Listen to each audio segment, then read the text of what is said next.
2-3টা point বলব। একটা হচ্ছে যে ইউক্রেন রাশিয়া যুদ্ধ বা মধ্যপ্রাচ্যে ইসরায়েল এবং হামাসের মধ্যে যে যুদ্ধ চলছে, সেই প্রেক্ষাপটের সাথে বাংলাদেশের প্রেক্ষাপটটা যায় না।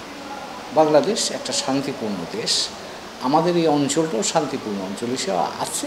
আমরা কেউ যুদ্ধ করব বা যুদ্ধ করছি এরকম কোনো বাস্তবতা নাই।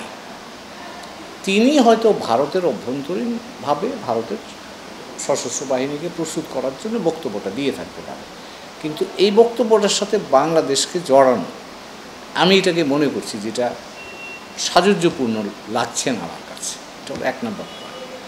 2 নম্বর পয়েন্ট যেটা, সেটা হচ্ছে যে আমাদের বাংলাদেশ এবং ভারতের সম্পর্ক, আমরা তো নিকটতম প্রতিবেশী। বাংলাদেশের সাম্প্রতিককালে সরকার পরিবর্তনের জন্য যে গণ অভ্যুত্থান হয়েছে, এটা আমাদের অভ্যন্তরীণ চাহিদার আলোকে সেটা হয়েছে।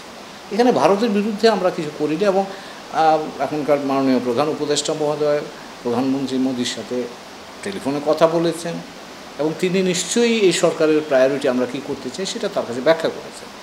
কাজে এখানে ভারতের দিক থেকে বাংলাদেশকে এই মুহূর্তে মানে শত্রু জ্ঞান করা বা এই রকম চিন্তার উদ্রেক হওয়াটাও আমার মনে হয় যে এটা অপ্রয়োজনীয় এবং এটা কোনো যুক্তিসঙ্গত কারণ নাই। একমাত্র ওয়ালটন এসি দিচ্ছে 1 বছরের রিপ্লেসমেন্ট গ্যারান্টি। যেহেতু সময়টা এখন সংবেদনশীল, সেই কারণেই আমি মনে করি যে এখানে আমরা যারাই কথা বলবো আমরা একটু সতর্কতার সাথে কথাটা বলতে হবে। তা না হলে নানান ধরনের বিভ্রান্তি হতে পারে এবং জনমনে নানান ধরনের শঙ্কার সঞ্চার হতে পারে।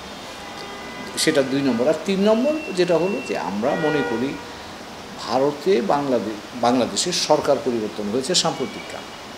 ভারত এখানে জনগণের চাহিদা, আমাদের মানুষের প্রত্যাশাটা যদি মনে রেখে তার নীতিগত অবস্থানটাকে পুনর্মূল্যায়ন করে নেয়, তাহলে আমি ভারত বাংলাদেশ সম্পর্কে বড় ধরনের কোনো জটিলতা আমি দেখছি না। তার কারণ হলো আমরা নিকট প্রতিবেশী, পারস্পরিকতা আছে আমাদের, আমরা উভয়কে প্রয়োজন।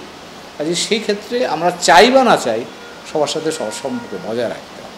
কাজে এখানে আমি মনে করব বাংলাদেশের মানুষের প্রত্যাশাটা উপলব্ধি এবং শান্তিপূর্ণভাবে আমরা সব প্রতিবেশী সুলভ যে অবস্থান আছে এবং পারস্পরিকতার কথা মনে রেখে ইতিবাচকভাবে সামনে এগিয়ে যাব, এটাই বোধহয় আমাদের জন্য উত্তম ব্যবস্থা হবে।